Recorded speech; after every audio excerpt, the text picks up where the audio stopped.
So one of the most important things in discourse is to define terms. Some time ago, I read something that really stuck with me because I definitely felt the truth of it. I read somewhere that some of the biggest mistakes and challenges in discussions happen because there is a confusion of definitions. And I have a really great example because during the whole COVID fear campaign, us versus them debacle during the pandemic, I had a conversation with someone about natural immunity. And somewhere along in the conversation, natural immunity was defined.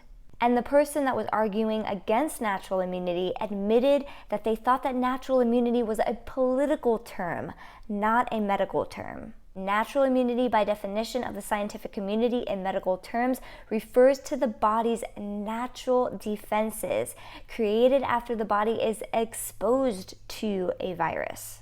But this person thought that natural immunity was more of a political term that we somehow made up, that meant that someone legally didn't have to get vaccinated because it was our right to choose.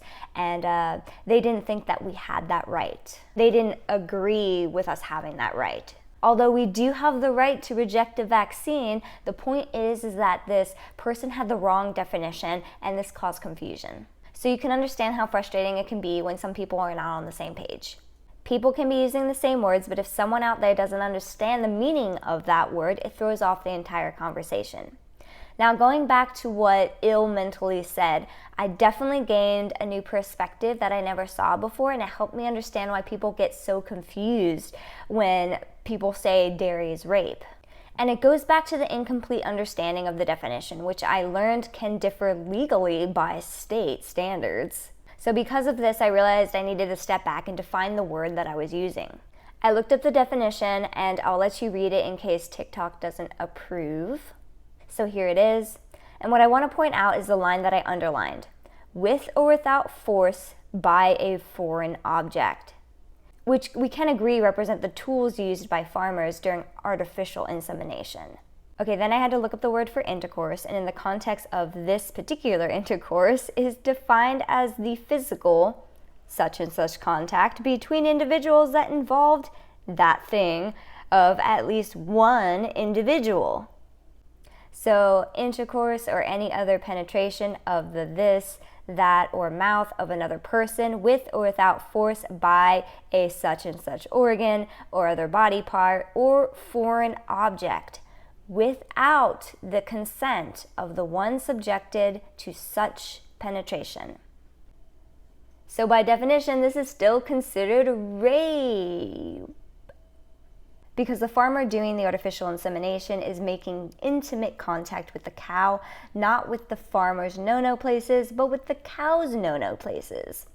So now if it was a human in place of an animal, I would categorize what the dairy industry does as ape with a capital R. However, it would also make sense to say that that kind of activity can be categorized as assault or abuse. Take your pick. So keep in mind when entering discussions, if there's something that you're not getting, maybe go back to the basics and define the important terms for each participant. Perhaps it's simply just a confusion of definitions. I'm not ashamed to say that I go back and familiarize myself with terms, concepts, and facts because human memory is not perfect and information is always changing, so it's important to stay up to date.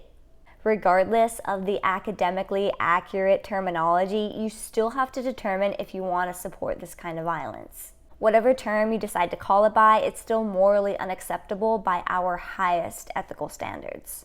So if there's any of you out there that are still in the dark about what happens in the animal ag industry, you can watch Dominion, the notorious vegan documentary that exposes the violence in the system. There's also Earthlings, Cowspiracy, and if ethics aren't your thing and you care more about your own health, try the documentaries What the Health and Forks Over Knives. Thank you, Ill Mentally, for asking questions and bringing your valuable observations to the conversation. I encourage others to follow this prime example. Think for yourself, educate yourself, and question everything. Remember, even though we don't have to, millions of people contribute to the suffering and slaughter of innocent creatures. But you have to ask yourself if that's someone that you want to be, because you have the choice to choose. They don't. And no one can make that choice for you.